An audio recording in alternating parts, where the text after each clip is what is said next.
Hi, everybody. Welcome back. Let me just click on my hi, everybody. Welcome back thing. So we are live. Well, here we are. It is the day after the 14th of February as we are recording this. And the 14th is the day that everybody says, Happy Valentine's. Happy Valentine's. It's wonderful to hear.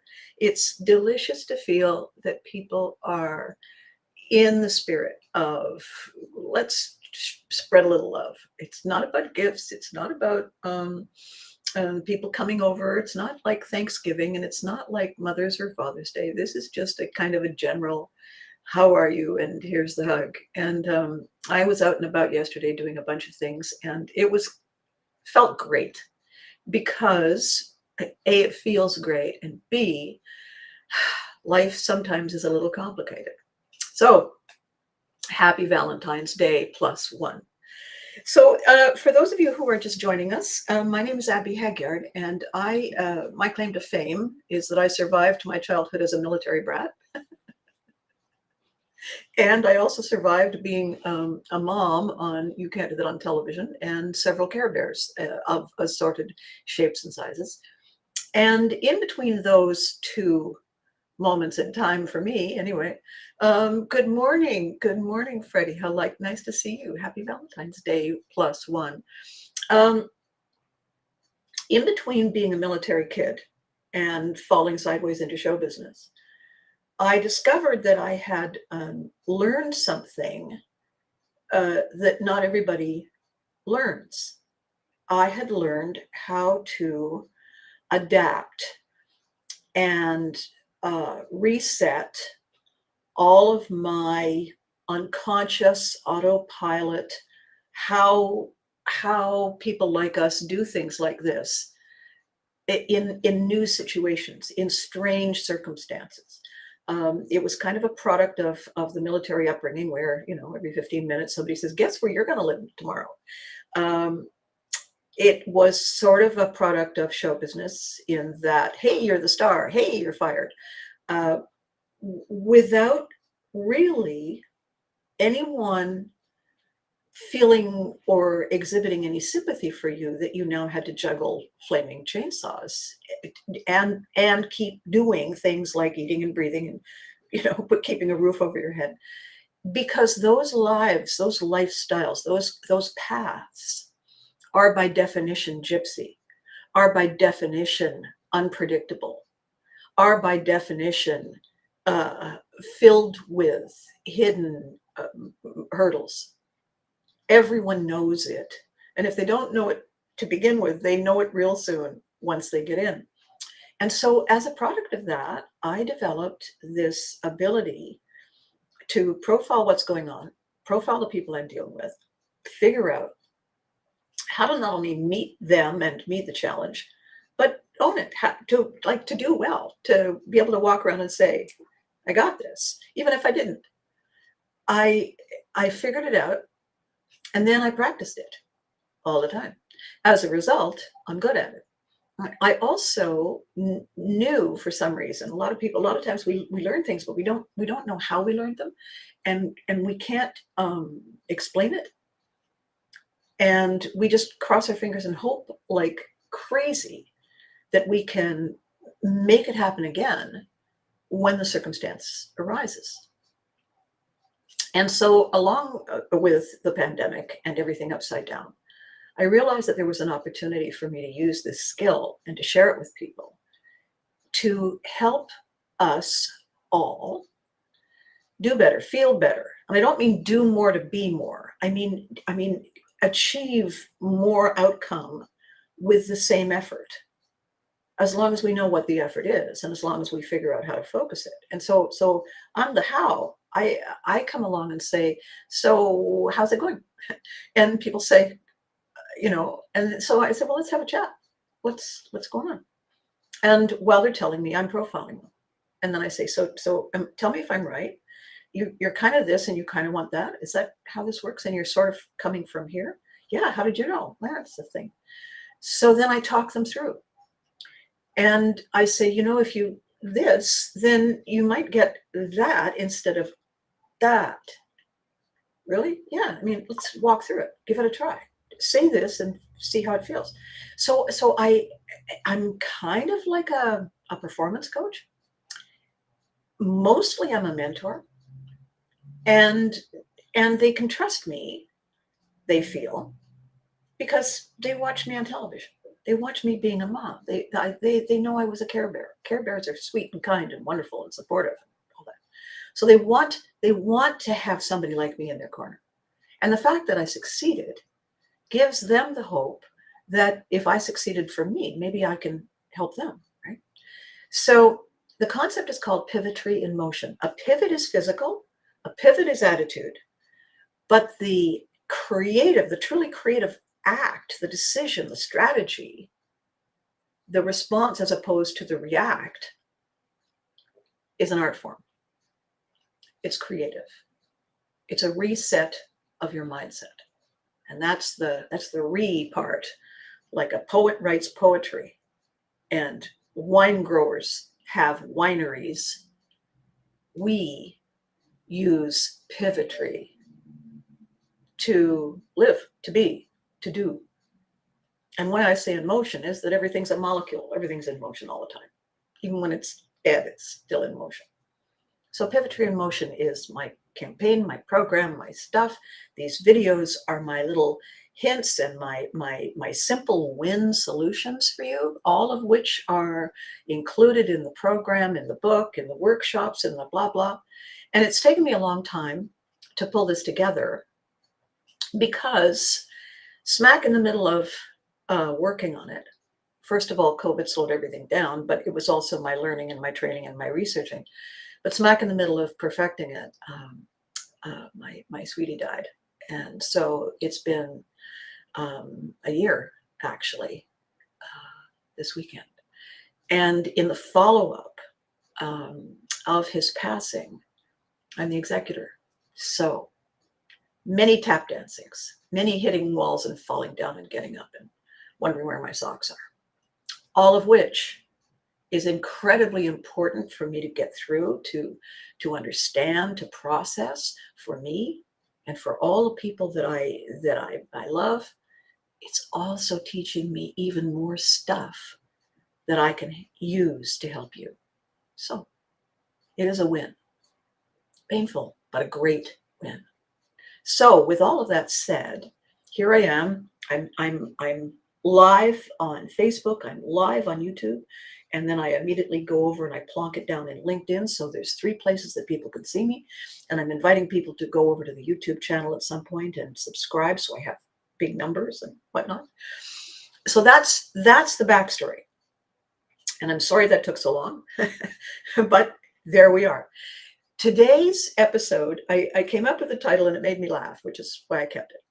My title today is, Are You Still Giraffing Your Hippo? And when I said it to a friend of mine, she said, why do you do that? And I said, I don't know. Why not? And she said, you realize that people are going to go, what? And I said, well, that's the whole point, isn't it? You know, Vikings invented watch this. And when people weren't listening, they said, oh, I see, we need to apply the element of surprise. So what I mean by, are you giraffing? Are you still giraffing your hippo? Is, are you still, in spite of all the proof to the contrary, clinging to something that you know is not true? Are you white knuckling with grim determination this internal loop tape saying, it's a giraffe, it's a giraffe, it's a giraffe, and the hippo standing there saying, no, it isn't. I'm a hippo. I have a very short neck, no spots. I like to be in the water. No, no, no, you're a giraffe. That's the funny thing. The serious underlying thing is this, and I've actually described it in the written what this is about today. We want a thing to be true, even when we know It's hurtful, unhelpful, and untrue. We still push for it.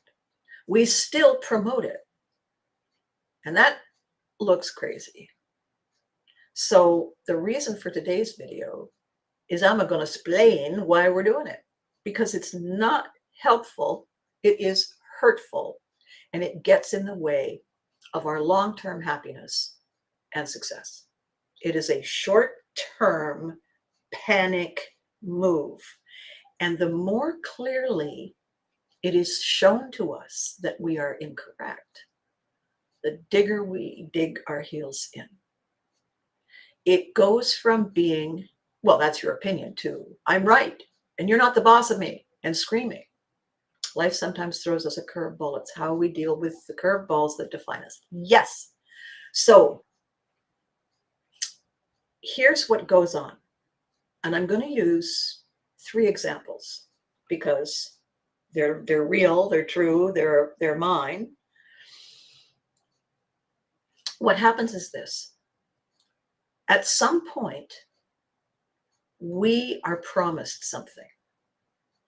And we're promised this thing by someone we respect, we look to as important to us because they make us feel good about ourselves.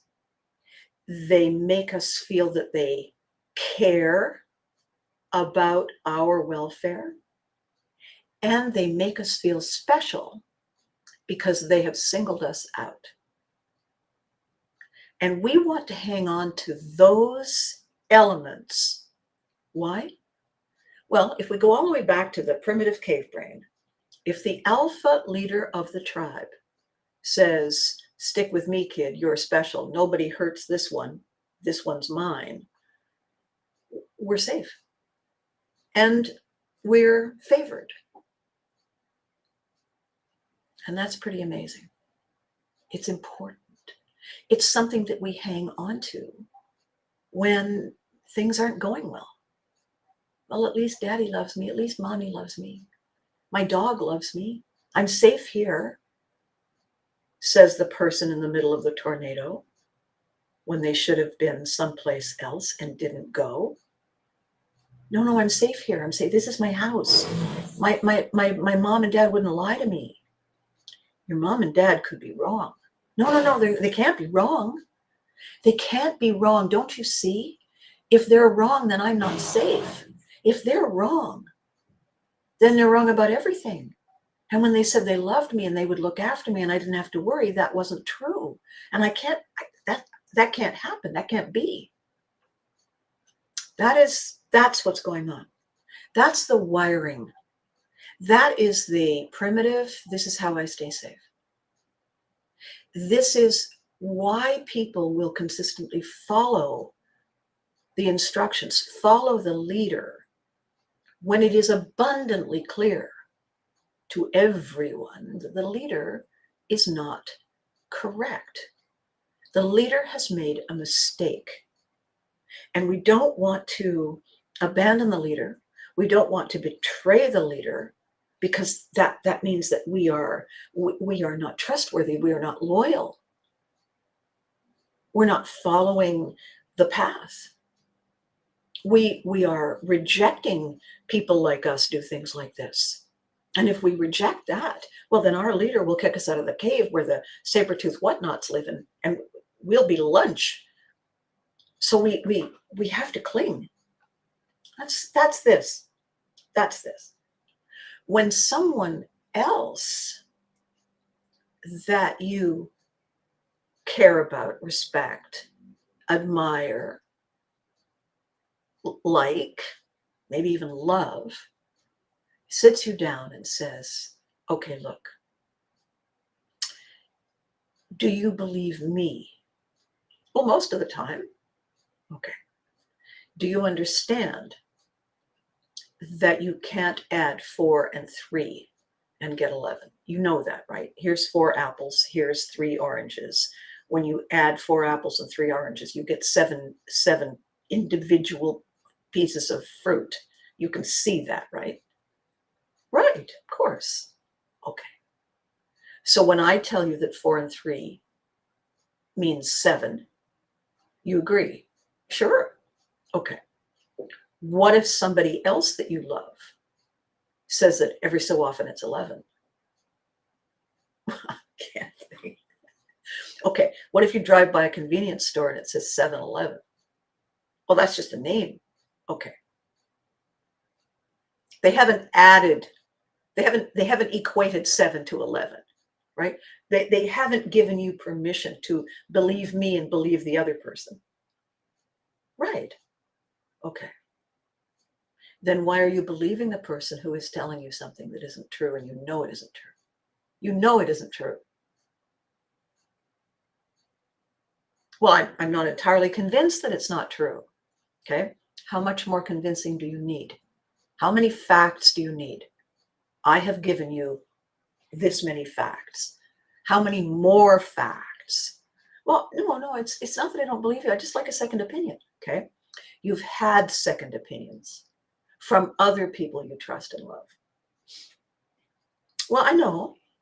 So it's not that you don't want my opinion. And it's not that you don't want other people's second opinions. What you're waiting for and hanging on to is getting an opinion that agrees with the one that you want to be true. No. Okay. Why does it matter so much? Why does it matter so much when you're not happy and it's not working? Why does it matter so much that somehow you are a wizard and you will use alchemy and make this thing right? Tell me why you need to make this thing right. Well, because it's right. And you're going to make it right? Yes. Okay. If the situation involves more than one person, if you can make it work for you, that's one thing. But you can't make it work for other people. Yes, I can. No, you can't. We can only do for us. We can hope for, as we are evidencing with me talking to you, we can hope for the other person to choose a better path. We can give them the tools. We can give them the instructions. We can give them the guidance and the training and the expertise, opportunities to practice and get good and gooder. Ultimately, it's up to them to want it. And right in this moment, you don't want it. You don't want what all these other people are saying. You want that thing, which is being proven by many people to be incorrect. So I've had this conversation with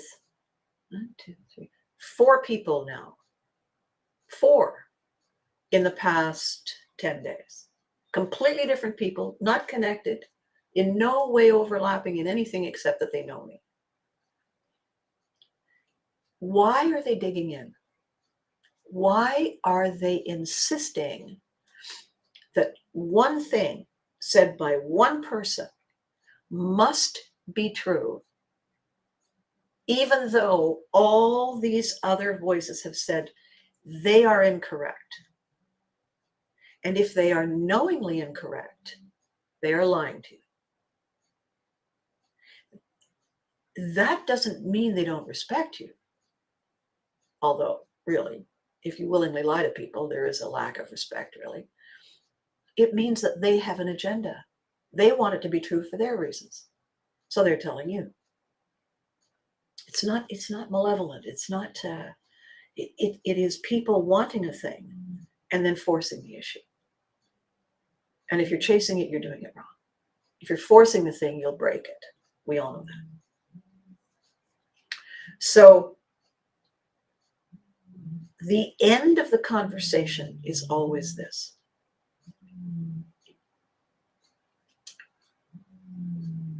If I tell you that what you are choosing is going to hurt you, yeah.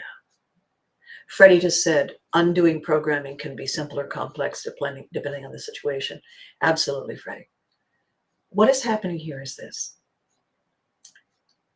We naturally and normally want to be safe. We want to be loved. We want to feel respected. We want to feel that we matter, that we make a difference. And sometimes we are feeling vulnerable, more so than other times. And when we hear a reassuring voice, we want it to be true. Excuse me. We want what they're saying to be true. We only stop insisting that they're right when clarity prevails. So what happened to me last week, this is my story. I mean, I'm part of this too. You're so smart. How do you know all these things? Because they have happened to me. The scars to prove it. So what happened to me last week was that I, as many of us do when we're on the internet, clicked on something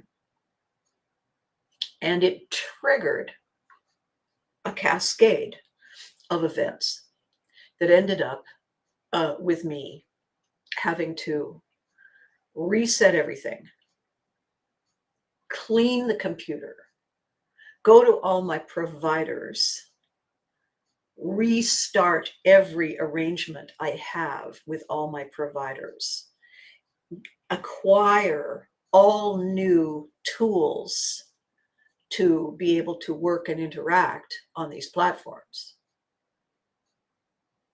Because that was the cost of me believing something that was not true, was not helpful to me, turned out to be dishonest. And as a result of that, believing for just long enough, it has taken me, so I believed for an hour. I believed something for an hour. And then I realized that I had believed something that wasn't true. I had believed someone who wasn't legit. And I said to myself, oh, okay then. And I began to fix it. So literally 8 days it has cost me to correct 1 hour of misunderstanding and wanting something to be true. 8 days. However, we are on the path to recovery. And it is a wonderful wake-up call. It is certainly the opportunity for me to talk to you from a place of knowing and ouching. So what is really going on when we see something's wrong and we demand to stay loyal to it, even though we know it's wrong? In our hearts, we know it's wrong. In our gut, we know it's wrong. In the front part of the brain, we know it's wrong. Why are we hanging on? Because we feel validated when we do. The ego says, I can't be wrong. The only way I can't be wrong is that this must be right. Therefore, it must be right, even if I know it's wrong. The price that we pay is that we have a whole lot of discord going on. We have a whole lot of anxiety because part of us feels safe and part of us feels sick in our stomach. And that's called cognitive dissonance, thinking clash. And as Freddie says, undoing programming can be simple or complex, depending on the situation. I was programmed to believe something. I was told something that scared me. I chose to believe that until I realized that they were scaring me for a selfish purpose, not an inclusive purpose. And then I had to back away. I had to choose to not believe them and then fix the problem and apologize to myself and to all the providers and run around in circles and keep making lists of, did I forget anybody?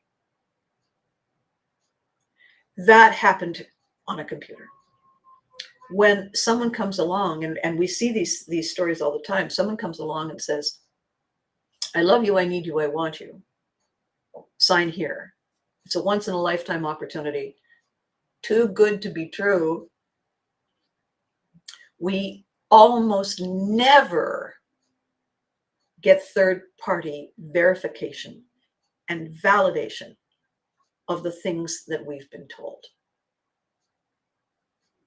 No matter how available those third-party, unbiased opinions might be, we don't want to know. Why don't we want to know? Because this feels great. He said he loved me. Oh, and he had this terrible thing happen to his car, to his house, to his job, to his kid, to his gerbil, to his whatever.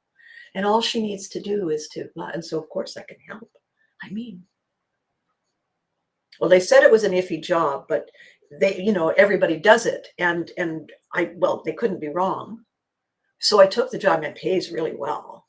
And everybody's saying it's too good to be true. But I mean, really, here I am. Here's the office. Here's the chair.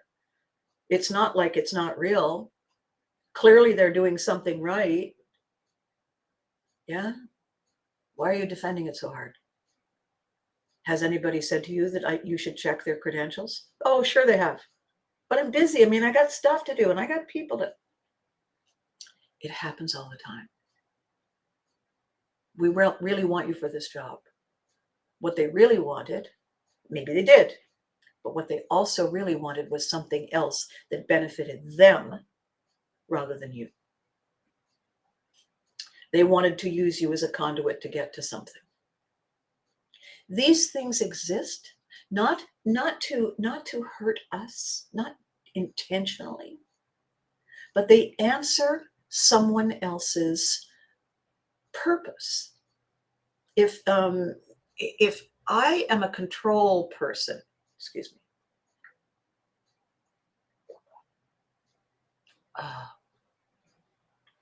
if I am a control person, if I need to feel that I have control of everything, that's a trauma response we can talk about another time. Then when I come face to face with you, you better believe I want to control you. Why? You're in my radius, you're in my circle. Your ripples affect me. I want to control you. I want to have you do what works for me. You see what's wrong with that set of statements? It's not about you. If I'm a control person, I'm thinking about what you can do for me. I'm thinking about how this is going to make me feel. I'm not saying, how can I make your day? What can I bring that gives you the trigger to go, oh my God, thank you. What can I do for you? Forget me. What can I do for you? Because by the way, if I make you smile, if I make you say, you don't think that makes me feel pretty awesome? Of course it does.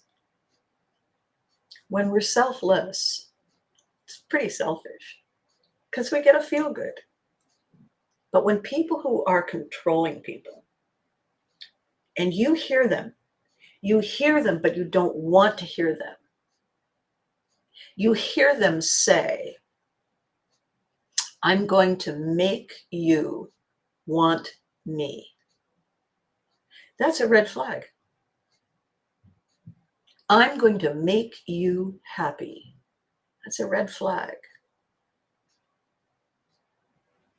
I'm going to make you wish blah, blah, blah. It's a red flag. Why can't I make this red flag?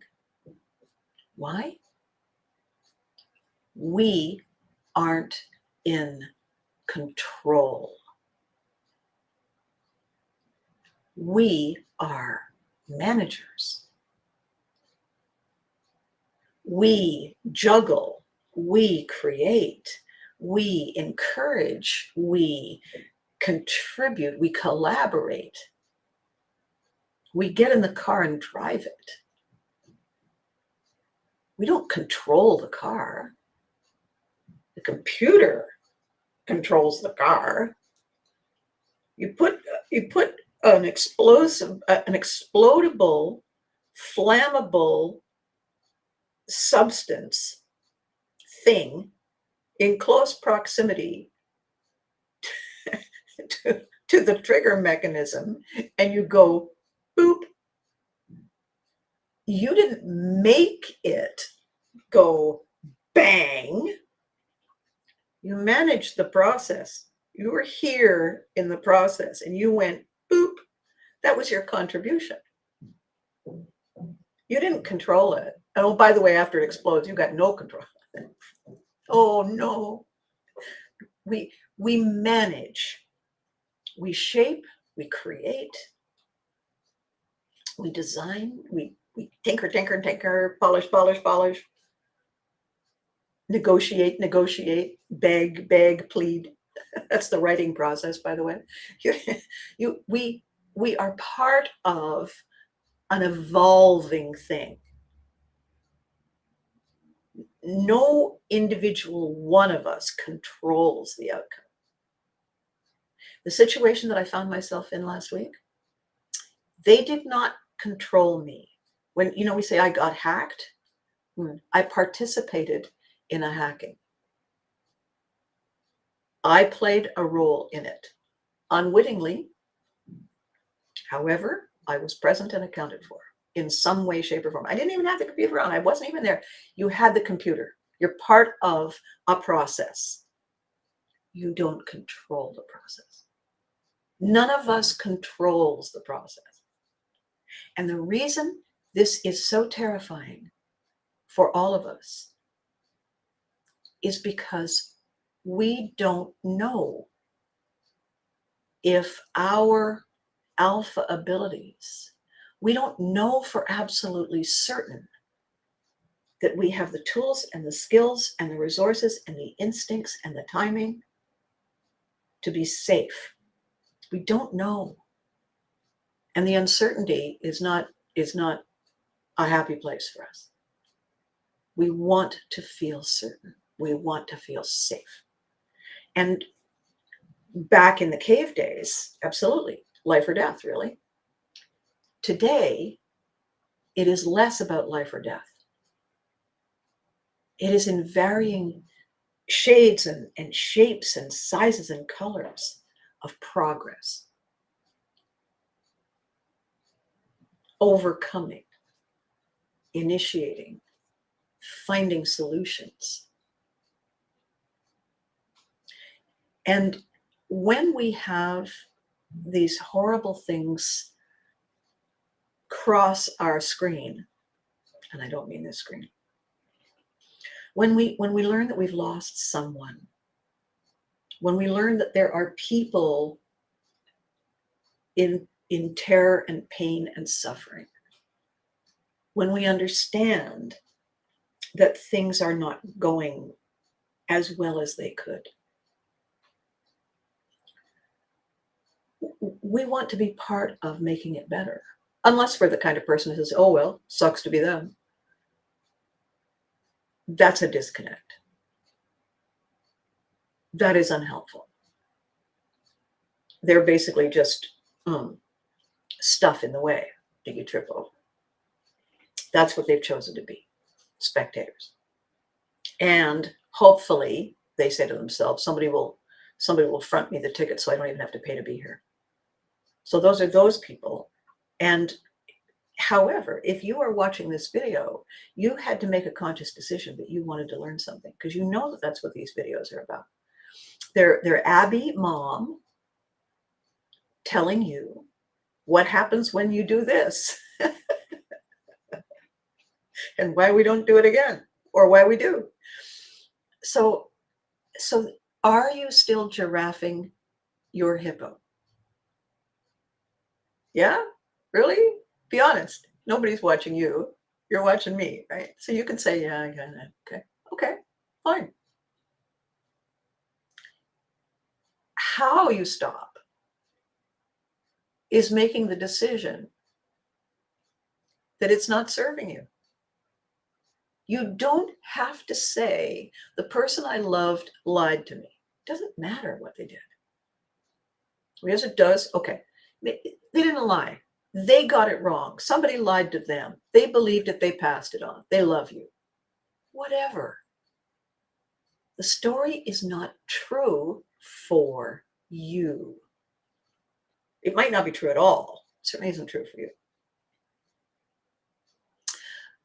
I had a conversation with someone the other day who said, I'd like you to participate in a project. I would like you involved. And I said, what a great idea. If I'm involved, I need a contract.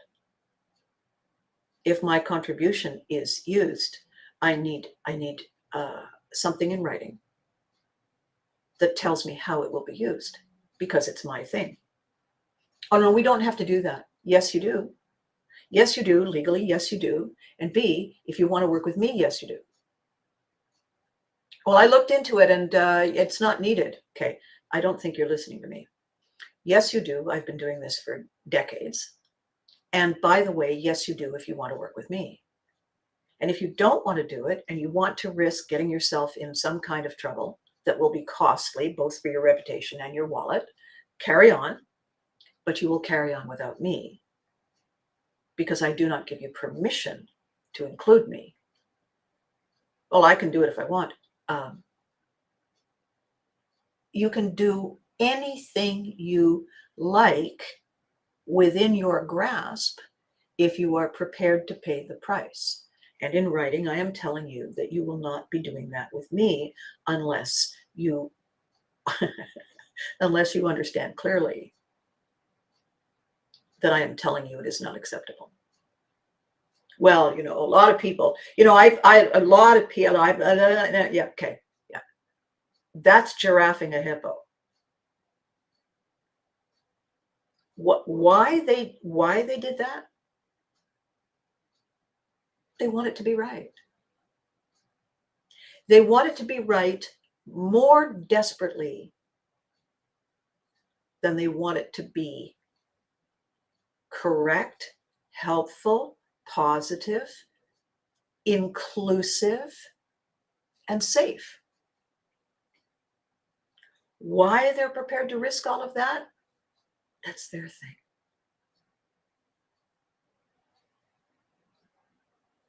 I other conversation. I don't think it matters. I don't think anybody will care if I use the same thing somebody else has used. Really? Um, would you like to hear about precedents that cost a lot of money? Well, I mean, those are the big people. Nope. The rules are the same for everybody. Well, anyway, I've already registered the name. I've already gone to all this trouble. You registered the name where? Did you actually register it? Like you hired a lawyer and you did that? No, I just went online. Okay, so you've already gone to the trouble of going online and clicking 3 things, and that's it? No, I want to be right. I want my idea to be right. Why? Because it has to be right. Okay. All right. Will you still help me? No. Why not? I don't do illegal stuff. My reputation matters to me. I got caught in a court case a million years ago. To this day, in case you're wondering, how do I know all this stuff? I decided to start a business that was show business, a theater. I thought to myself, how, because I managed theaters for people. What you do, people come to the theater, they like to buy seasons tickets. They pay for the tickets ahead of time. And I said to myself, well, I've done this a million times for other people. I'll offer seasons tickets with a guarantee that if we don't move forward, they get their money back. And when I have their money, I'll be able to pay for some immediate things. And then there'll be more money coming in from these other sources. So that's what I did. When I couldn't move forward, when there was a glitch in the whole underpinning of everything, I wrote to all the ticket buyers and I said, I'm terribly sorry. This has come up. And so here's the immediate first installment repayment. And you'll have the second installment within a couple of weeks. And so that happened. Everybody paid back. The only person out of pocket, me. But then I was the producer. I was the person whose idea it was. Yeah. And then 3 months later, there's a knock on the door. Plunk, plunk. And it was somebody from fraud. And apparently one of the ticket buyers had gone to them and said, she promised to open the theater. I paid for tickets. It didn't happen. I want her charged. He didn't happen to mention that he had been repaid, that he had had a full refund, that everybody had had a full refund. And nobody thought to ask. And I kept saying everybody was refunded. And I still went to court and I still had to pay a lot of money to a lawyer. And it was still embarrassing. Oh my God.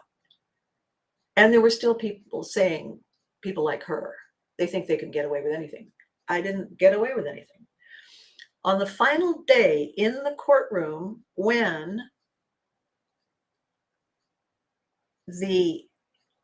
it's a process. The judge has to ask if I am aware of the thing that was accused of me. And I answered, yes, but it isn't true. Because that individual was repaid just like everyone else. And the judge turned to that man's lawyer and said, counselor, is that correct? And the lawyer looked at his client and said, were you repaid? And the guy said, yeah.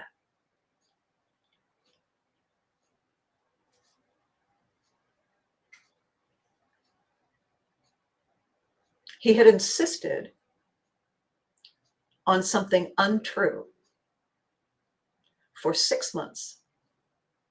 Insisted, said it to everybody. But that final day in court, he was under oath, under penalty of perjury. And he gave up the lie and told the truth. 6 months. Cost me a fortune. Horrifically humiliating. Incredibly stressful. All kinds of people in various camps of yes, no, whatever. Because one person could not walk away from a lie, would not walk away from a lie. The person I spoke to who said, well, I've kind of looked into it, and anyway, I've been assured that you're incorrect. And I said, you have been assured that I am incorrect by someone who does not either does not know, or B, doesn't care, because it is correct. And I can give you the legal precedents to prove it. He wants to believe that person more than he is willing to do the real due diligence. And I said, I'm not creating an argument with you. I'm saying I don't want to be associated with something that is innately dishonest. It's not who I am. It's not what I represent. I really am a care bear. I really am a mom. Not a mom with actual children. A mom with people who look to me to feel safe. I really am that person. And I would not risk that for some short-term ego moment. It's hard work. It's hard work. to figure it out. Once you figure it out, bagatelle, easy peasy. So the conversation today,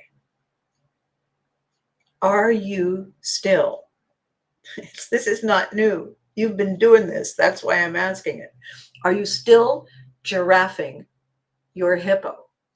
Are you still insisting that if you just close your eyes tight enough and put your fingers deep enough in your ears and go la la la la la, that hippo will go along with you and either transmogrify into a giraffe or do its best to imitate one?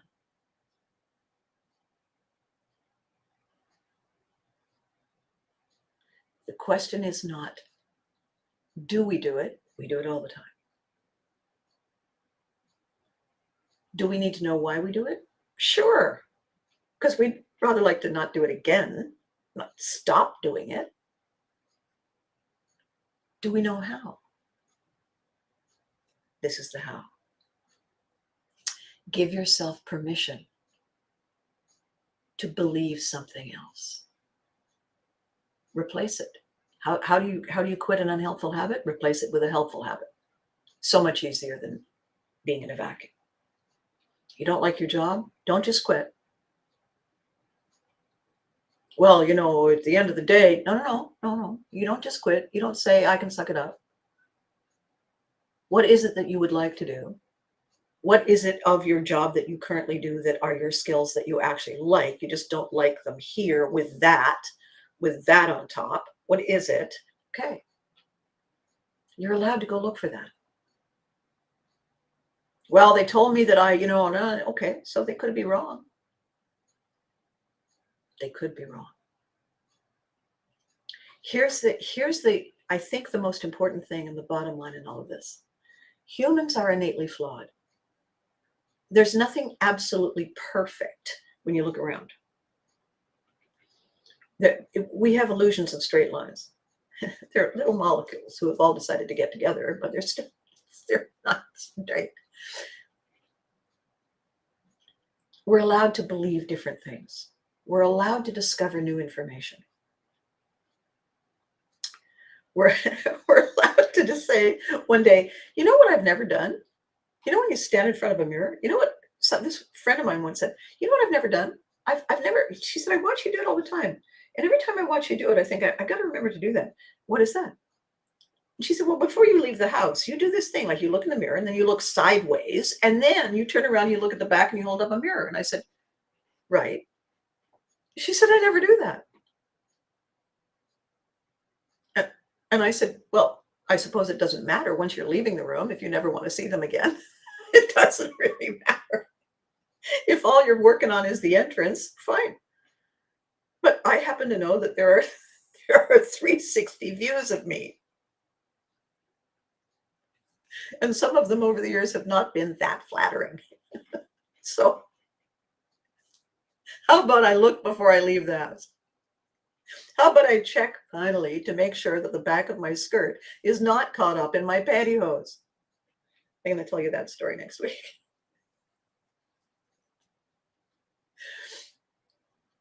How about I do me a favor and pay attention and look at what's really going on and say, oh, look, I made a mistake. Oops, I made a mistake. Damn it, I made a mistake. What was my mistake? Well, it was the hacker who did. No. The hacker initiated and I responded. I was not a spectator in that sport. I wasn't a willing participant. I was a delusional participant. And then all of a sudden, the blinders fell from my eyes and I went, oh, no longer participating. Row backwards. We're all allowed to do that.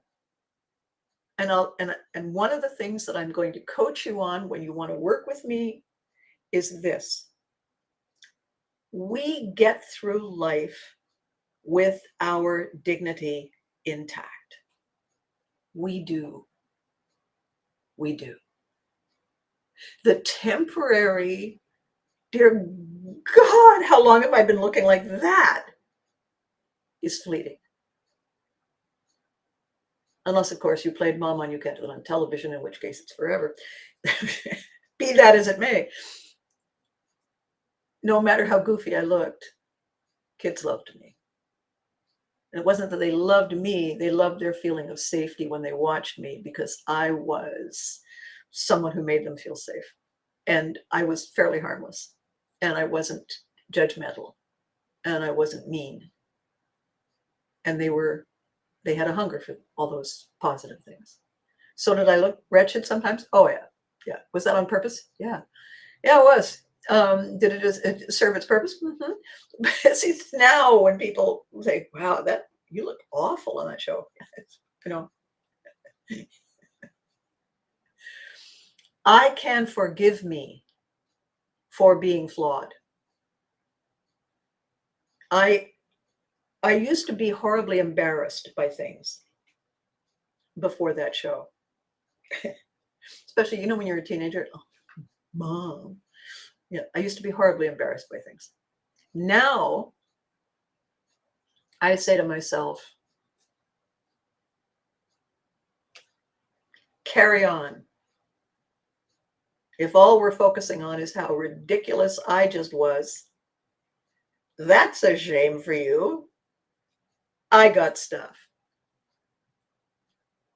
We do not need to dig our heels in, fold our arms, hold our breaths until we turn blue. It helps nothing. It achieves nothing. It keeps us stuck. And the end game is to keep moving and growing and evolving and shining and making a difference and feeling the love. I know from personal experience and from my conversations with the clients that I'm helping, the act of digging in the heels, it has to be right, it has to be right, it has to be right, is desperate. It's not a happy place. The energy is very dense. It's a scary time.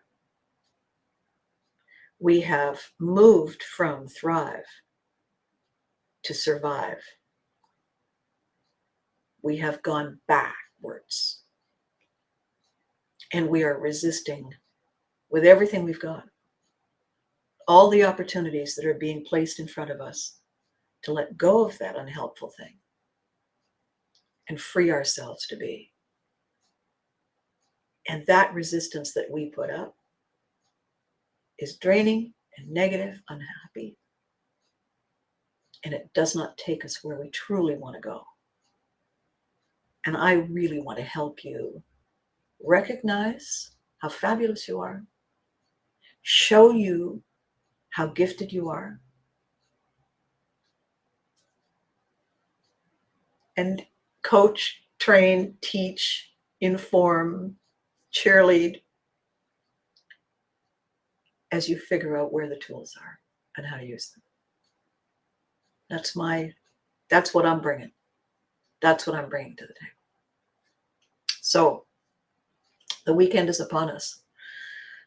I have 2 more days, I think, of checking off all the things I have to check to get things to my new normal place after my experience last week. Every single moment that I'm checking one off, I'm saying, oh, great, excellent. I only have this many more to go. And that's going to pave the way for me to do all this other stuff. It's hard work. It's draining. However, at the end of the day, it's amazing. And I'm so grateful for all the people who are saying, here, let me help you with that. They are just the best. So this weekend is going to be a little fraught for me. I hope it's going to be something that you can manage well, happily, and feel great about. And I will be back on Tuesday, Shoes Day, with another installment. I'm going to make a note and tell you the story about the skirt in the back of the pantyhose. Yay. So in the meantime, you know the drill. Be good to you. You deserve it. Remember to hug your loved ones. They deserve it too. And I, honestly, even though I am the word girl, there are no words to tell you how fabulous it is that you are joining me on this. There just aren't the words. All I can do is keep saying thank you. And I'll see you next time. Thank you for watching.